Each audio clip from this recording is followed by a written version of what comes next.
Welcome to Easter 2020. Now, this Easter is like no other Easter we've ever had before. Lockdown has changed our lives, and being in a lockdown situation is quite different to our normal routine. We've had to adjust the way that we do things and how we interact with one another in our homes and online. The COVID-19 pandemic and the current lockdown has produced some interesting developments indeed. We now have amateur videographers honing their skills and producing some amazing footage, and we have a new cohort of film stars that have emerged. We've also become quite familiar with terms like Skype, Zoom, WhatsApp, and GoToMeeting. We now attend online meetings, online church services, webinars instead of seminars. Our online lives have been elevated to new heights, and even grandparents are becoming tech savvy as they are compelled to learn to use their smartphones to communicate with family. One thing's for certain, life will not be the same beyond COVID-19, and I'm sure that all things are going to change. But I want to talk to you about another change, an event in history that caused significant change, and it's what we celebrate this weekend that makes everything different. Tomorrow is Good Friday, and we remember that Jesus was crucified and buried in the tomb. Why is Good Friday called Good Friday?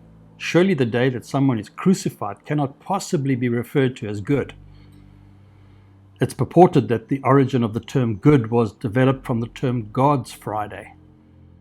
What seemed to be a terrible Friday in the natural has been called Good Friday because of the ultimate result of that day. What was that ultimate result? Firstly, it was that Jesus gained the victory over death and sin, and his resurrection from the grave that creates the very pinnacle of all celebrations as Christians today. Jesus' death on the cross and his resurrection from the dead is an event that has changed everything for eternity.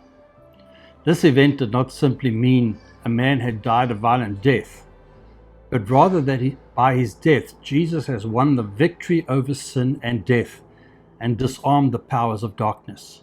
He's triumphed over death and hell and has reconciled God and man.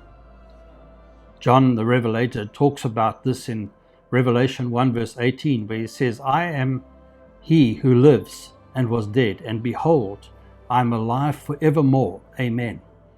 And I have the keys of hell and death." Ephesians chapter 4 and verse 9 says, "Now this he ascended, what does it mean but that he also first descended into the lower parts of the earth? He who descended is also the one who ascended far above the heavens, that he might fill all things." God's plan is to reconcile man to himself through Jesus Christ. It seems illogical and irrational to the human mind. Our reasoning may be that if God is all-powerful, ever-present, and able to do anything that he wants to, then why would he let Jesus die at the hands of sinful men? God's divine master plan ensures that we are no longer slaves to sin. Jesus overcame the power of darkness. I've heard this said, that if the bees are bugging you, don't hit the hive. And this is exactly what the devil did.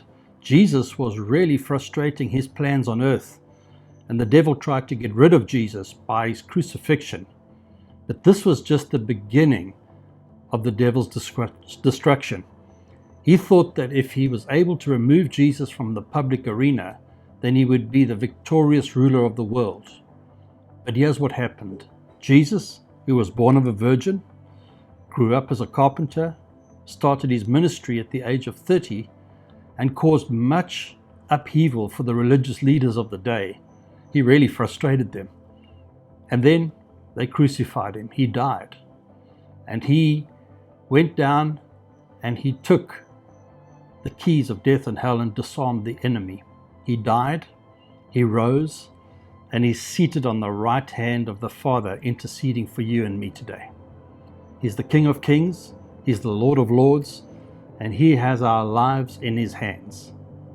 So I want to encourage you today, you can go confidently into the future with the knowledge that God goes before you and he will never leave you or forsake you. This Easter is going to be an Easter like no other Easter. And it's going to be an amazing Easter because Jesus is alive, He's risen, and He is on the throne. May God bless you as you celebrate this awesome time with friends and family as we enjoy the knowledge of the fact that He is alive. God bless you.